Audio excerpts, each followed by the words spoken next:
এই চালু করে বাটটা দাও মাসুদ ভাই, লাঞ্চের টাইম হয়েছে, লোক আইসা বইরা যাইবো। আচ্ছা মহাজন দিতাছি। হাত চালাই করো।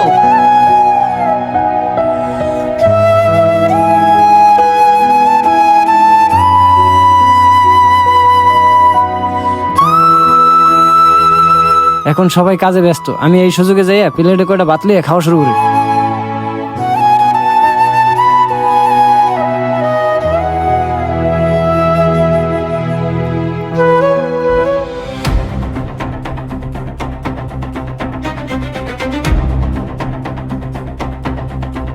যাক, সবাই কাজ করতেছে, আমি তাড়াতাড়ি পানি দিয়া ভাতগুলো খাইয়া ফেলাই।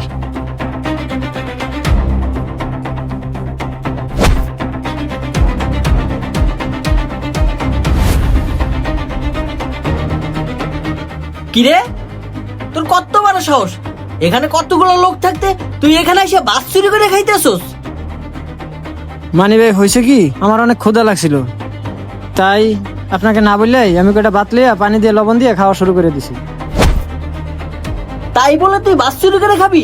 এই, তুই আমার কাছে বললি তো তোরে আমি ভাত দিতাম। আর তাছাড়া আমার লোক আছে না, ওকে বললি তো তোরে ভাত দিত। তুই কেন বাস চুরি করলি? ভাই আসলে হয়েছে কি, আমার কাছে টাকা নাই তো, তাই আমি বলার সাহস পাই নাই, নিজেই কয়টা ভাত লইয়া পানি দিয়ে খাওয়া শুরু করে দিছি। তাছাড়া আপনারা যদি বলতাম আমার কাছে টাকা নাই, আমার কয়টা ভাত খাওয়াবেন, আপনি তো দিতেন না। এই জন্য আমি না জিজ্ঞেস করে লইছি।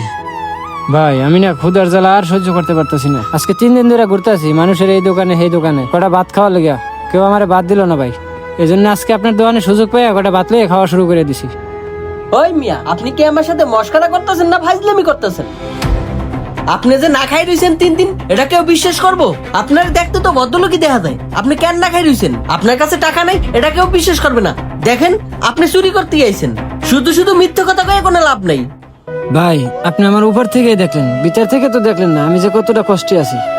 গ্রাম থেকে ট্রেনে করে শহরে আইতে লইছিলাম, আমার পাশে একটা লোক বইছিল, লোকটা আমার সাথে ভালো ব্যবহার করলো, করার পরে আমিও মনে করছি দেখতে শুনতে ভালোই দেখা যায়।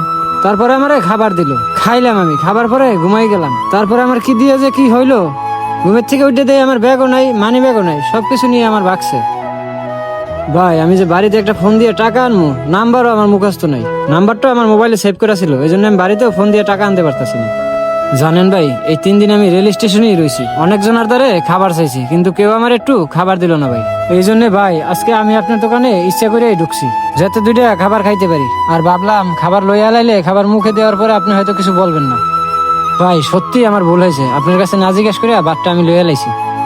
ভাই আপনি আমার মাফ করে দিয়েন, আমি ক্ষুধার জ্বালা সহ্য না করতে পেরে এই কাজটা করছি। মহাজন, ভদ্রলোকটারে দেখলে মনে হয় না সে একজন চোর। মহাজন আজকে আরে ফ্রিতে খাবাইয়া দেন। আচ্ছা ঠিক আছে, তুই কিন্তু ভালো কথা কইছস।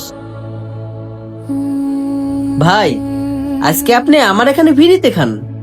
আর একটা কথা, আপনার যেহেতু বাড়ির নাম্বার জানা নাই, আচ্ছা ঠিক আছে, আপনি এক কাজ করেন, আজকের একটা আমার এখানে থাকেন, কালকে আমি কিছু টাকা দিব না, তারপর না হয় বাড়ি চলে যাবেন।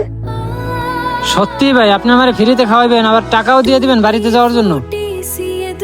ভাই আপনার এই উপকারের কথা আমি কোনোদিনও বলবো না, আপনি অনেক ভালো মানুষ। মাসুদ ভাই, এই ভাইকে 1 প্লেট গরুর গোশত দিয়ে বাদ দাও। এই যে ভাই তরকারি, আর কিছু লাগলে বললেন।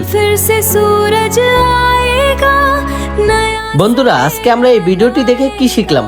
মানুষের পোশাক আশাক দেখে কখনো বিচার করা ঠিক না। আমাদের গল্পটি যদি ভালো লাগে তাহলে অবশ্যই এই পেজটি ফলো দিয়ে ভিডিওটি শেয়ার করে আমাদের সাথেই থাকুন। ধন্যবাদ।